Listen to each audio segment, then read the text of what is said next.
Hello everyone, स्वागत है आपका हमारे चैनल पर। तो आज 12 जुलाई 2025 की द हिंदू की हम इम्पॉर्टेंट न्यूज़ को कवर करेंगे। हमारी न्यूज़ रहेगी पांडुलिपि अंतर्राष्ट्रीय सम्मेलन होने जा रहा है जिसको भारत कंडक्ट करेगा।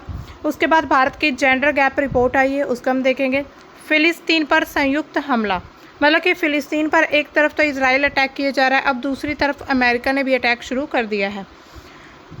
हमारी फर्स्ट न्यूज़ है India to host international conference on manuscript heritage on सितंबर 11 to 13। 11 से 13 सितंबर के बीच जो पांडुलिपि सम्मेलन इंटरनेशनल मतलब अंतर्राष्ट्रीय पांडुलिपि सम्मेलन होने जा रहा है उसको भारत कंडक्ट करेगा। भारत का जो नई दिल्ली के मंडपम है उसमें पांडुलिपि विरासत के माध्यम से भारत की जो विरासत है उसके मतलब विरासत का पुनः प्राप्ति, ये एक मतलब इसका जो थीम है उसके तहत अंतर्राष्ट्रीय सम्मेलन की मेज़बानी करने वाला है।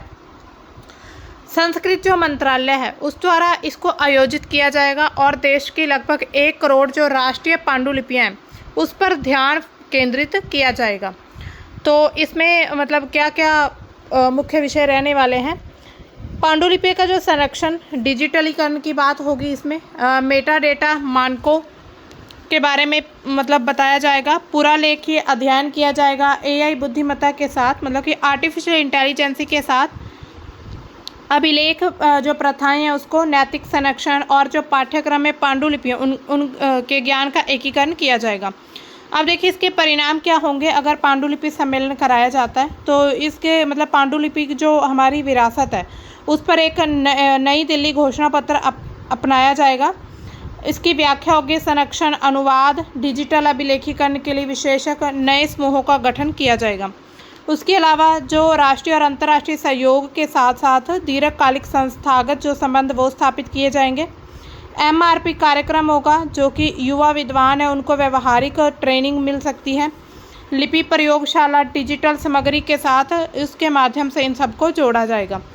अब देखिए भारत में कितनी लगभग 1 करोड़ पांडुलिपियाँ, उसमें कौन कौन सा सामग्री आती है। कागज, ताड़ के पत्ते, छाल, कपड़ा, धातु और जो लिपियाँ देवनागरी, ग्रंथ और उड़िया उसमें उपलब्ध हैं।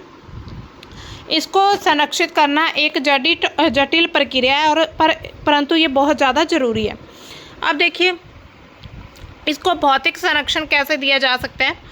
नियंत्रित पर्यावरण को नियंत्रित करके, जैसे कि पांडुलिपियों को नमी से दूर रखना, तापमान में उतार चढ़ाव, धूल और जो कीटों से बचाने के लिए नियंत्रित वातावरण जैसे कि 20 और 22 डिग्री सेल्सियस तापमान जो नॉर्मल रूम टेम्परेचर होता है उस पर, और 50 से 55% जो ह्यूमिडिटी है उसमें इसको रखा जाना चाहिए। ये इसको भौतिक संरक्षण होगा। उसके अलावा सामग्री की मरम्मत करानी होगी।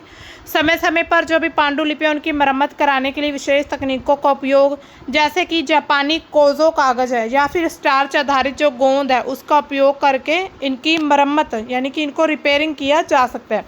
उसके अलावा जो पेस्टिसाइड मतलब कीट होते हैं, पेस्टिसाइड्स कीड़े मकोड़े होते हैं ना, उनसे इनको बचा कर रखना। जो प्राकृतिक कीटनाशक जैसे नीम के पत्ते हैं या फिर रासायनिक उपचार द्वारा जो दीमक लगते हैं या फिर और कीट बहुत प्रकार के होते हैं जो कि इन पांडुलिपियों को नुकसान पहुंचा सकते हैं, उनसे बचाना होगा। हैंडलिंग का प्रशिक्षण देना होगा। पांडुलिपियों को काफ़ी सावधानी से संभालने के लिए जो एक्सपर्ट्स हैं और जो कर्मचारी हैं उनको ट्रेनिंग देनी होगी, मतलब कि उनको प्रशिक्षण देना होगा। उसके अलावा इसको हम केमिकल तौर पर मतलब रासायनिक तौर पर भी इसको हम संरक्षित कर सकते हैं। अम्लता को नियंत्रण करके कागज़ की जो पांडुलिपि है उसमें अम्लता को कम करने के लिए एसिडिफिकेशन प्रक्रिया की जाएगी। उसके बाद स्याही और रंग का संरक्षण करना होगा। रंगों स्याही के क्षरण को रोकने के लिए विशेष रासायनिक उपचार हो सकते हैं। जैसे कोई स्याही होती है कागज़ पर, वो फैल जाती है ना, आपने देखा होगा कागज़ पर कोई पानी की बूंद या फिर कुछ लिक्विड जैसा कुछ गिरने पर जो कागज़ पर लिखा होता है वो सारा बिल्कुल फैल जाता है। तो ऐसे रंगों का मतलब संरक्षण करना होगा, ऐसे स्याही का यूज़ करना होगा जिससे ये सारी प्रॉब्लम्स ना आए। अगर मान लीजिए कोई पेज पर कुछ लिखा हुआ है वो पूरा ऐसे फैल जाता है तो उसमें समझ नहीं आएगा क्या कुछ लिखा हुआ है। तो इसी वजह से स्याही और रंग का संरक्षण करना भी बहुत ज़रूरी है। ताड़ पत्र का संरक्षण, जो ताड़ के पत्ते होते हैं है ना, जो भुर्ज नामक जो पेड़ होता है उसकी ताड़ के पत्ते होते हैं उसको लचीला बनाने के लिए नींबू घास के तेल या फिर और जो प्राकृतिक तेल उसका उपयोग हो सकता है। मतलब कि कुछ ऐसी स्ट्रेटजीज या फिर आप कह सकते हैं कुछ ऐसी टेक्निक्स हैं जिनके जरिए ताड़ पत्र को भी संरक्षित रखा जा सकता है। इसके अलावा आजकल डिजिटलीकरण चल रहा है, मतलब कि इसको डिजिटली तौर पर हम संभाल के रख सकते हैं, यानी कि ऑनलाइन कंप्यूटर पर सारा डेटा हम रख सकते हैं। उच्च रेजोल्यूशन स्कैनिंग के माध्यम से डिजिटल प्रारूप में संरक्षित करना, मतलब इसकी डिजिटल कॉपी बनाकर रखना, जिससे क्या होगा, भौतिक उपयोग कम होगा और फिर पूरे विश्व की पहुंच बढ़ जाएगी इस पर, क्योंकि आपको पता ही है इंटरनेट पर डिजिटल मतलब इंटरनेट पर सब कुछ अवेलेबल होता है ना। कहीं भी आप विश्व में कहीं किसी भी कोने में बैठे हो, आपको इंटरनेट पर हर एक प्रकार की जानकारी मिल जाएगी। तो इसी तरह से अगर हम इसका डिजिटल अभिलेखीकरण करते हैं तो हमारी जो पांडुलिपियों की जानकारी, अभिलेखों की जानकारी पूरे विश्व में पहुँच पाएगी। उसके अलावा मेटा डेटा मानक होते हैं, पांडुलिपि की जो सामग्री होती है, भाषा, लिपि और जो उत्पत्ति है उसको व्यवस्थित करने के लिए मानकीकृत मेटा डेटा प्रणाली, मतलब कि कुछ ऐसे पैरामीटर्स को हमें बनाना होगा, मानकों को ऐसे मतलब तय करना होगा, जिससे क्या होगा कि इनकी जो भी भाषा है, लिपि है या फिर सामग्री है उसको व्यवस्थित किया जा सके। उसके अलावा AI और मशीन लर्निंग का यूज़ हो सकता है। पाठ पहचान यानी कि OCR और लिपि डिकोडिंग के लिए AI का उपयोग कर सकते हैं। उसके अलावा नैतिक और सांस्कृतिक संरक्षण भी होता है, जिसमें सामुदायिक भागीदारी रहेगी। जो स्थानीय समुदाय होते हैं, धार्मिक संस्थानों को संरक्षण प्रक्रिया में शामिल करना, क्योंकि कई पांडुलिपियां जो है मंदिरों और मठों में भी संरक्षित रखी गई हैं। इसके अलावा शिक्षा जागरूकता, लोगों को शिक्षित करना होगा, जागरूकता यानी कि पांडुलिपियों के महत्व को बढ़ावा देने के लिए कार्यशालाएँ जो होती हैं, प्रदर्शनियाँ और जो शैक्षिक कार्यक्रम उसको बढ़ाना हो, मतलब उसको चालू रखना होगा। उसके अलावा नैतिक दिशा निर्देश भी होते हैं, मतलब कुछ ऐसे एथिकल से भी होते हैं, मतलब कि जो एथिकल वैल्यूज़ भी होती हैं लोगों में, कई लोगों में, कि हमने अपनी जो भी हमारी संस्कृति है पांडुलिपि को या धार्मिक जो संवेदनशीलता उसका सम्मान करना। तो ये सभी हमारे जो मॉरल वैल्यूज़ होते हैं उनमें आते हैं। उसके बाद राष्ट्रीय अंतर्राष्ट्रीय प्रयास भी किए जा रहे हैं, जैसे कि राष्ट्रीय पांडुलिपि मिशन चलाया जा रहा है। भारत में 2003 में इसको शुरू किया गया था। इससे पांडुलिपि का संरक्षण, डिजिटलीकरण, सूचीकरण करने के लिए ये इसके मतलब पहल की गई है। इसने अब तक लाखों पांडुलिपियों का डिजिटलीकरण रूप में संरक्षित कर दिया है। इसके अलावा इंटरनेशनल लेवल पर यूनेस्को के memory of the world register में और जो बाकी वैश्विक संस्थान है उसके साथ सहयोग करके जो पांडुलिपियाँ या फिर कुछ भी सांस्कृतिक महत्व की जो भी चीज़ें हैं उनको ऐड किया गया। उसके अलावा अभी जो 11 से 13 सितंबर 2025 का सम्मेलन होने वाला नई दिल्ली में, तो इसमें भी संरक्षण की टेक्निक्स, डिजिटलीकरण और विश्व सहयोग पर ये केंद्रित होगा, जिसमें ये पता चलेगा कि जो विशेषज्ञ कार्य समूहों का गठन और दिल्ली घोषणा पत्र अपनाया जाएगा। अब हमारी सेकंड न्यूज़ है, view India gender gap report ranking as a warming, मतलब कि अभी जो इंडिया की जेंडर गैप रिपोर्ट आई है भारत की, global gender gap index 2025, Bharat की जो रैंकिंग है वो 2 नीचे गिर चुकी है, मतलब कि 148 देश है टोटल, उसमें 131 नंबर पर भारत है जेंडर गैप रिपोर्ट में। तो इससे क्या है कि लैंगिक समानता के मामले में काफ़ी चुनौतियां देखने को मिल रही हैं। जो वर्ल्ड इकोनॉमिक फोरम है वो इस रिपोर्ट को जारी करता है। इस रिपोर्ट में भारत का जो लैंगिक समानता का स्कोर है 64.1% है, जो कि दक्षिण एशिया में सबसे निचले लेवल्स पर है, मतलब दक्षिण एशिया कंट्रीज़ में सबसे निचले लेवल पर भारत भी आ चुका है इस बार। तो रैंकिंग में गिरावट हो चुकी है। 2024 में भारत 129वें स्थान पर था, अब 2023 में 127 में, मतलब लगातार आप कह सकते हैं ये थोड़ा कम, जैसे कि 2023 में 127वें पर था, फिर 24 में 129वें पर आ गया, उसके बाद 2025 में भी 131 में, मतलब 2 रैंक नीचे गिरता जा रहा है भारत। तो इससे ये पता चलता है कि बाकी देशों की तुलना में भारत में जो लैंगिक समानता की जो प्रगति है वो काफ़ी ज़्यादा धीमी है। इसके अलावा जिन मानकों को, जिन पैरामीटर्स को चेक किया गया था इस रिपोर्ट के लिए, सबसे पहले आर्थिक भागीदारी और अवसर, जो भारत का स्कोर था 40.7% है इसमें, जो कि मामूली सुधार को दर्शाता है, जिसमें प्लस 0.9% ये दिखाया गया कि इसमें सिर्फ इम्प्रूवमेंट हुआ है, लेकिन यह सुडान, पाकिस्तान, ईरान, मिस्र जैसे देशों से सबसे निचले पायदान पर है। महिलाओं की जो श्रम शक्ति भागीदारी दर पुरुषों की तुलना में आधे से भी कम है, मतलब कि जो महिलाओं की भागीदारी अभी भी कम दिखाए, मतलब कम देखने को मिलती है। और जो वरिष्ठ पदों पर उनकी हिस्सेदारी तो बहुत ही ज़्यादा कम है। वरिष्ठ पद मतलब जो सीनियर पोस्ट होती हैं उन पर सिर्फ पुरुषों का ही आधिपत्य स्थापित है। इसके बाद जो शैक्षिक की उपलब्धि है उसमें भारत का 97.1% स्कोर है, जो कि साक्षरता उच्च शिक्षा में महिलाओं की भागीदारी जो बढ़ रही है उसको दर्शाता है। ये क्षेत्र जो है भारत का सबसे मजबूत पक्ष है। सिर्फ जो है शिक्षा का जो क्षेत्र है उसमें ही भारत मजबूत है। इसके बाद स्वास्थ्य और उत्तरजीविता, इसमें मतलब अगर स्वास्थ्य हेल्थ में अगर हम देखें तो 95% स्कोर आया है भारत का। जन्म के समय जो लिंग अनुपात और स्वास्थ्य जीवन जो प्रत्याशा उसमें सुधार हुआ है। जो जन्म के समय लिंग अनुपात होता है कि हमें लड़की चाहिए या लड़का चाहिए, तो उसमें काफ़ी सुधार देखा गया है। इसके अलावा राजनीतिक सशक्तिकरण, ये जो भारत का सबसे कमज़ोर क्षेत्र है, इसमें महिलाओं की भागीदारी 0 के बराबर है। इसमें स्कोर 0.6% की गिरावट हुई है। संसद में महिलाओं का प्रतिनिधित्व 14.7% पहले था, अब उससे घटकर 13.8% रह चुका है। तो इन स्कोरों के माध्यम से ही जो रैंकिंग है वो तय की जाती है। मंत्री सक्रिय भूमिकाओं में हिस्सेदारी 6.5 से 5.6 हो चुकी है। मतलब कि जो राजनीति है उसमें महिलाओं की जो भागीदारी वो कम होती जा रही है। इसके अलावा जो क्षेत्रों की अगर हम तुलना करें, हमारे जो आस पड़ोस की कंट्रीज़ हैं जिसमें बांग्लादेश का 24वां, नेपाल का 125वां, श्रीलंका 130वां, भूटान का 119वां भारत से बेहतर स्थिति में है। तो ये सभी भारत से अच्छी कंडीशन में है। जबकि मालदीव का 138वां, पाकिस्तान का 148वां, ये भारत के पीछे है। बांग्लादेश की जो 75 पायदान की छलांग उल्लेखनीय है। मतलब कि बांग्लादेश ने इतनी छलांग लगा दी कि अब 24 नंबर पर आ चुका है जो बांग्लादेश है। इसमें पता चलता है कि जो नीतिगत सुधार है, सामाजिक बदलाव काफ़ी ज़्यादा किए गए हैं बांग्लादेश में। अब देखिए इसके लिए सुझाव क्या हो सकते हैं। लैंगिक असमानता या लैंगिक गैप को कम करने के लिए नीतिगत सुधार करने होंगे। महिलाओं की हर एक प्रकार से भागीदारी को बढ़ाना होगा। शिक्षा के क्षेत्र में ही नहीं बल्कि राजनीति, आर्थिक क्षेत्र में भी उसको पार्टिसिपेशन मिलना चाहिए। उसके अलावा जो राजनीतिक सशक्तिकरण होता है, संसद मंत्रिमंडल में महिलाओं के लिए आरक्षण को और ज़्यादा बढ़ा भी सकते हैं। मतलब आरक्षण बढ़ाने की बात चल भी रही है कि 50% महिलाओं को आरक्षण दिया जाएगा। अब उसके बाद सामाजिक जागरूकता भी बहुत ज़्यादा मतलब इम्पोर्टेंट है। सामाजिक जागरूकता होने से ही सभी लोगों को समझ आएगा कि जो लैंगिक रूढ़ियाँ उनको कैसे ख़त्म करना है, शिक्षा स्वास्थ्य में जो प्रगति है वो कैसे ज़्यादा हो सकती है, और जागरूकता अभियान चलाए जाने चाहिए इसके लिए।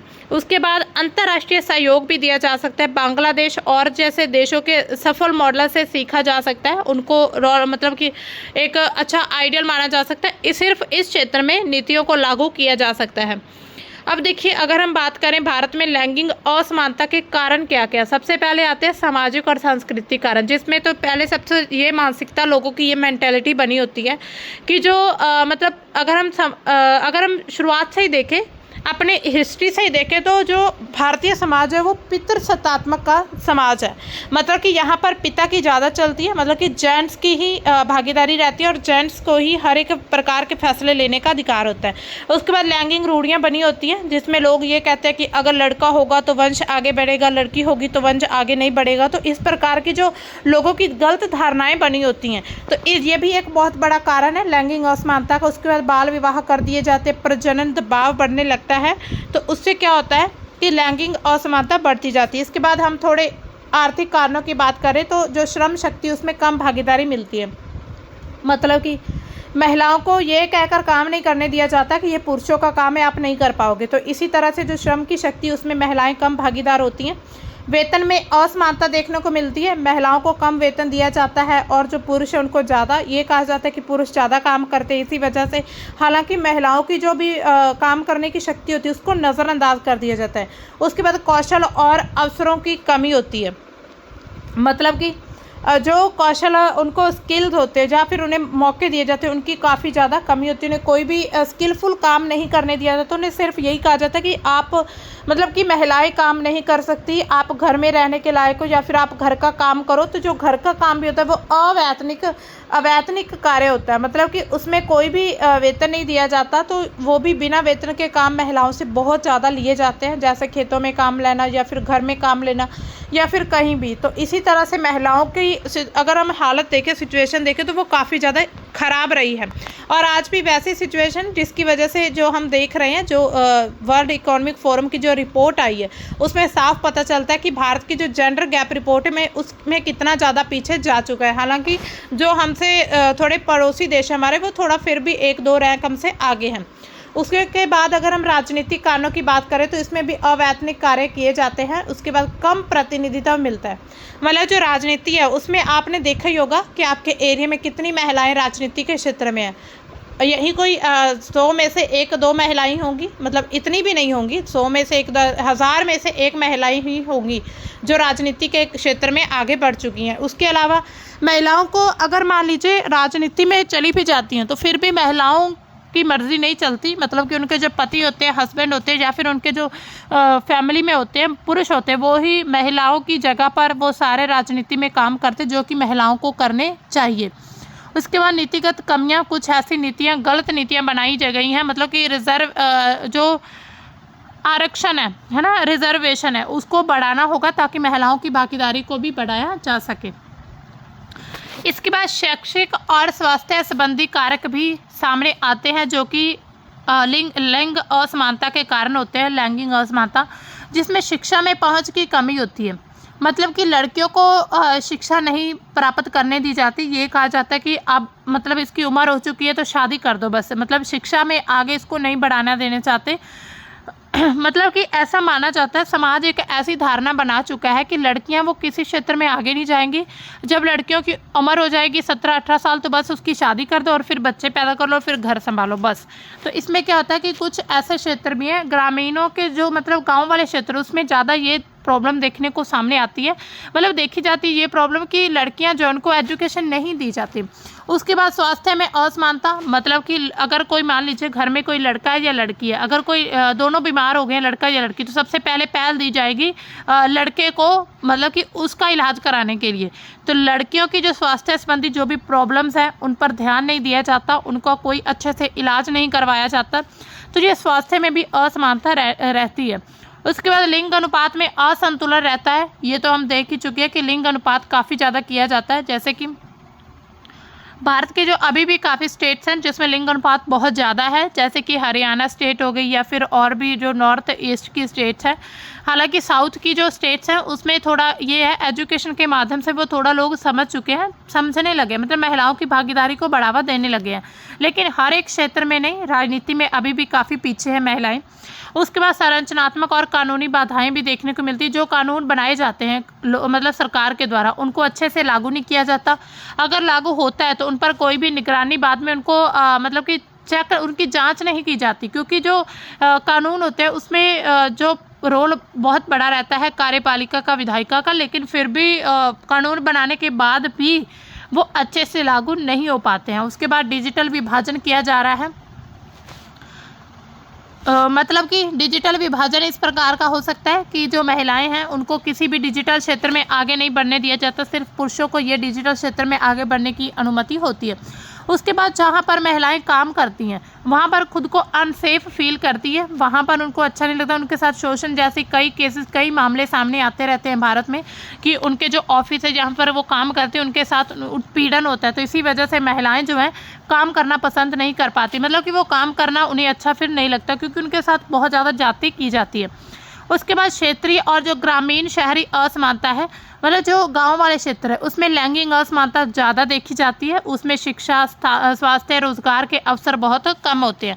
उसके अलावा दक्षिण पूर्व उत्तर राज्य जैसे केरल, मेघालय में लैंगिक समानता थोड़ी बेहतर है, जबकि जो नॉर्थ स्टेट्स है जिसमें उत्तर प्रदेश, बिहार, उसमें स्थिति काफ़ी चिंताजनक बनी हुई है। अब हमारी जो नेक्स्ट न्यूज़ है, Palestinians facing joint attack by Israel and US says envoy. मतलब कि एक दूत का कहना है कि जो इसराइल है, जो पैलेस्टीनियंस है, मतलब कि फ़िलिस्तीनी है, वो फेस कर रहे हैं 2 प्रकार के अटैक के, सहयोग अटैक के। इसराइल और यूएसए के द्वारा ये अटैक किया जा रहा है। इसको संयुक्त हमले का नाम दिया गया है, जो कि भारत में फ़िलिस्तीनी राजदूत अब्दुल्ला एम अबू श्वेश के बयानों से उत्पन्न होता है। तो ये भारत के जो फ़िलिस्तीनी के राजदूत हैं उनके द्वारा ये बयान दिया गया है कि फ़िलिस्तीन जो है संयुक्त हमले का मतलब कि प्रकोप झेल रहा है। उसके बाद इजरायली हमले की अगर हम बात करें, इजरायली हमले जो हवाई हमले किए गए, सैन्य अभियानों की जो तीव्रता उसकी बात कही गई। 11 जुलाई 2025 को अल जजीरा मतलब कि जो एक रिपोर्ट है उसमें पता चला कि इजरायली हमलों में 45 फिलिस्तीनी मारे गए। संयुक्त राष्ट्र ने गाजा में भुखमरी को पहले से कहीं अधिक बदतर बना दिया है। इसके अलावा 10 जुलाई 2025 को 82 लोगों की मौत की खबर थी और सहायता मांगने वाले लोग भी इसमें शामिल थे। मतलब कि लोगों का अभी भी नरसंहार, जनसंहार किया जा रहा है। इसके अलावा अमेरिका की भूमिका क्या है? इजराइल का एक बहुत बड़ा सहयोगी, आपने देखा ही होगा जब ईरान और इजराइल का युद्ध चल रहा था उस समय भी जो अमेरिका है वो इजराइल को सपोर्ट कर रहा था। जो गाजा मानवीय फाउंडेशन है इजराइल अमेरिका द्वारा समर्पित है, इसकी सहायता प्रक्रिया की आलोचना की गई। संयुक्त राष्ट्र और जो बाकी संगठन है उसने सहायता का हथियारीकरण बताया। उन्होंने कहा है कि सहायता के नाम पर लोगों को जो मारा जा रहा है, मतलब कि जनसंहार किया जा रहा है, क्योंकि सहायता जहां पर दी जाती है वैसे स्थलों पर इजरायली सेना द्वारा गोलीबारी की गई। मतलब कि मान लीजिए अगर वहां पर भोजन की कमी है तो ट्रक के माध्यम से भोजन पहुंचाया गया, तो लोग यहां पर इकट्ठा हो गए हैं भोजन लेने के लिए, क्योंकि वहां पर भूखमरी फैल चुकी थी।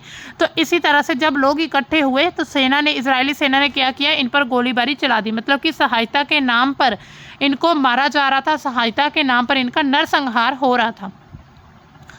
इसके अलावा जो मतलब लोग क्लिनिक के बाहर खड़े हुए थे, मतलब स्वास्थ्य संबंधी जो सहूलतें लेना चाह रहे थे, उनमें 15 लोग जिनमें 8 बच्चे शामिल थे, इजरायली हमले में उनकी भी मृत्यु हो चुकी है। खान यूनिस और जो अन्य क्षेत्रों में सहायता स्थल हैं उसमें गोलीबारी की घटनाएं सामने आती, दर्जनों लोग मारे गए। ये मतलब पुष्टि की गई है, कन्फर्म किया गया कि स्वास्थ्य मंत्रालय और अन्य स्रोतों ने की है। मतलब गाजा के जो स्वास्थ्य मंत्रालय है और जो बाकी स्रोत हैं उनके द्वारा ये पुष्टि की गई है कि इतने लोग मारे जा चुके हैं और उसमें बच्चे भी काफ़ी थे। इसके अलावा अगर हम फिलिस्तीनी दृष्टिकोण देखें तो फिलिस्तीन क्या कहना चाहता है। फिलिस्तीनी के जो राजदूत है गाजा के स्थानीय स्रोत इजराइल के सैन्य अभियानों को नरसंहार या जातीय सफाई के रूप में बता रहे हैं कि यहाँ पर जातीय सफाई की जा रही है या फिर नरसंहार हो रहा है। अमेरिका की भूमिका को सहायता मान रहा है, मतलब कि अमेरिका ने काफ़ी सहायता की इजराइल की और राजनीतिक समर्थन के माध्यम से अप्रत्यक्ष रूप से इन जो भी कार्रवाई की जा रही है उसको सुविधाजनक बनाया। मतलब कि जो अमेरिका उसने अप्रत्यक्ष रूप से इजराइल की तरह ही काम किए हैं। इसके बाद इजराइल दृष्टिकोण क्या रहता है? इजराइल ये कहता है कि उसके जो हमले हैं हमास आतंकवादी समूहों को टारगेट करते हैं, जो कि 7 अक्टूबर 2023 को शुरू हुआ था हमला, उसके लिए जिम्मेदार है। उसमें 1139 लोग मारे गए थे। इजराइल का ये दावा है कि सहायता वितरण स्थलों पर गोलीबारी भीड़ या नियंत्रण या खतरे की स्थिति में होती थी, कि वहाँ पर खतरा है तो इसी वजह से भीड़ पर गोली चलाई जाती थी। तो ये पीछे था इजराइल का दृष्टिकोण। अब हम देखते हैं अमेरिका का दृष्टिकोण या अमेरिका की स्थिति क्या है। उसने गाजा में सीज फायर की मध्यस्थता की कोशिश तो की है, लेकिन जो राष्ट्रपति ट्रंप है उसने कहा कि 1 हफ्ते के भीतर संघर्ष विराम जो है संभव, सीज फायर संभव हो सकता है। हालांकि जो GHF है जो मतलब गाजा का जो एक संगठन है उसने वित्तीय सहायता, इजराइल को सैन्य समर्थन की जो आलोचना है संयुक्त हमले के दावों को बढ़ावा देती है। मतलब उसमें जो भी ऐसे संगठनों को वित्तीय सहायता दी जा रही है या फिर इजराइल को सैन्य सहायता दी जा रही है तो उससे पता चलता कि अमेरिका भी इस हमले में शामिल हो चुका है। तो दोस्तों ये थी हमारी आज की द हिंदू की इम्पॉर्टेंट न्यूज़। आई होप आपको अच्छे से समझ आ रही होंगी। तो मिलते हैं हम अपनी कल की न्यूज़ के साथ, तब तक के लिए बाय, थैंक्स फॉर वॉचिंग।